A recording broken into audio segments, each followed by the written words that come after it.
నేటి జీవన విధానంలో చాలామంది మలబద్ధకం సమస్యతో బాధపడుతున్నారు. నిత్యం బిజీగా గడపటం వల్ల, సమయానుకూలంగా ఆహారాన్ని తీసుకోకపోవడం వల్ల, రోజుకు తగినంత నీరు తీసుకోకపోవడం వల్ల ఈ సమస్య అనేది నేడు చాలామందిని వేధిస్తుంది. ఈ మలబద్ధకం సమస్య అనేది అన్ని సమస్యలకు దారితీస్తూ ఉంటుంది.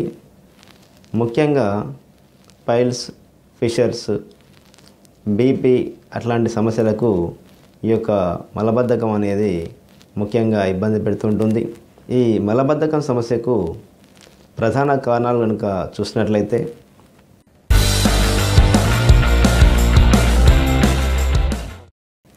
ఎక్కువగా మానసిక ఒత్తిళ్లతో జీవన విధానం గడపటం, వేళకు సరైన ఆహారాన్ని తీసుకోకపోవటం, ఒకవేళ తీసుకున్న ఫాస్ట్ ఫుడ్స్ లాంటి ఆహారాన్ని నిత్యం తీసుకోవడం వల్ల ఈ సమస్య మరింత జటిలమవుతుంది. అలాగే త్రాగే నీరు కనీసం రోజుకు 3 నుండి 4 లీటర్లు తీసుకోవాల్సి ఉంటుంది. ఇలా కనీసం రోజుకు 1 నుండి 2 లీటర్లు కూడా నీరు తీసుకోకుండా ఉండటం వల్ల ఈ మలబద్ధకం సమస్య అనేది తీవ్రమై వేధిస్తూ ఉంటుంది. అలాగే ఐరన్కి సంబంధించిన టాబ్లెట్స్ ఎక్కువ వాడటం వల్ల సైతం ఈ మలబద్ధకం సమస్య అనేది వస్తూ ఉంటుంది. కొన్ని రకాల మత్తు మందులు వాడడం, అలాగే కొన్ని రకాల పెయిన్ కిల్లర్స్ వాడటం వల్ల సైతం ఈ మలబద్ధకం సమస్య అనేది నేడు చాలామందిని వేధిస్తుంది. ఈ మలబద్ధకం సమస్య యొక్క లక్షణాలు కనుక ఒకసారి చూసినట్లయితే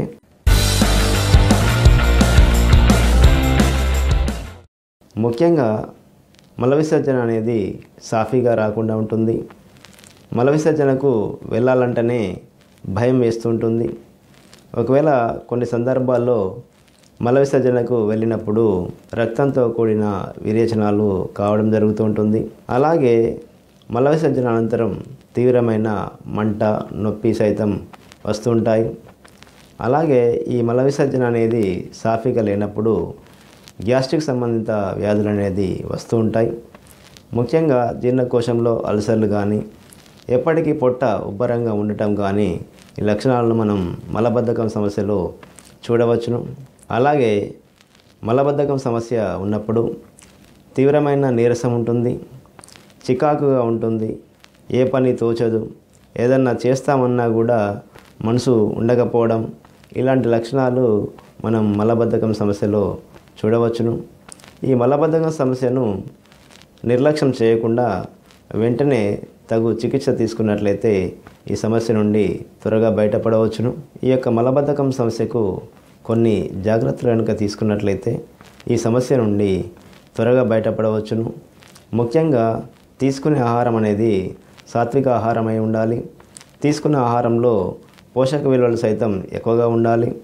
అనగా పీచు పదార్థాలు అనేటివి ఎక్కువగా తీసుకోవాలి. ఈ పీచు పదార్థాలు అనేటివి ముఖ్యంగా తీగతో పారే కూరగాయల నీటిలో మనకు పీచు పదార్థం అనేది ఎక్కువగా ఉంటుంది. ఫాస్ట్ ఫుడ్స్ ఐటమ్స్ అనేటివి సాధ్యమైనంత వరకు మానివేయాలి. అలాగే ఆల్కహాల్, స్మోకింగ్ వంటి అలవాట్లను కూడా మానుకోవడం వల్ల ఈ సమస్య త్వరగా తగ్గుముఖం పడుతుంది. ఈ మల విసర్జన అనేది సాఫీగా రావడానికి నిత్యం వ్యాయామం సైతం చాలా అవసరం. వీలైతే ప్రతిరోజు యోగా, మెడిటేషన్ చేయడం వల్ల ఈ సమస్య అనేది త్వరగా తగ్గుముఖం పడుతుంది. ముఖ్యంగా యోగా, మెడిటేషన్ చేయడం వల్ల ఈ మానసిక ఒత్తిడి అనేది తగ్గిపోయి ఈ యొక్క కాన్స్టిపేషన్ అనే సమస్య త్వరగా తగ్గుముఖం పడుతుంది.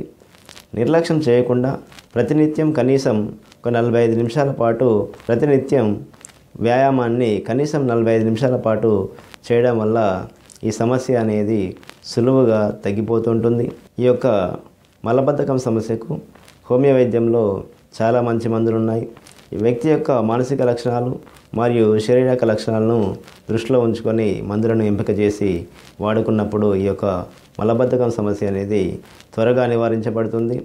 హోమియోపతి వైద్యంలో ఎటువంటి మందులు ఉన్నాయో ఇప్పుడు తెలుసుకునే ప్రయత్నం చేద్దాం.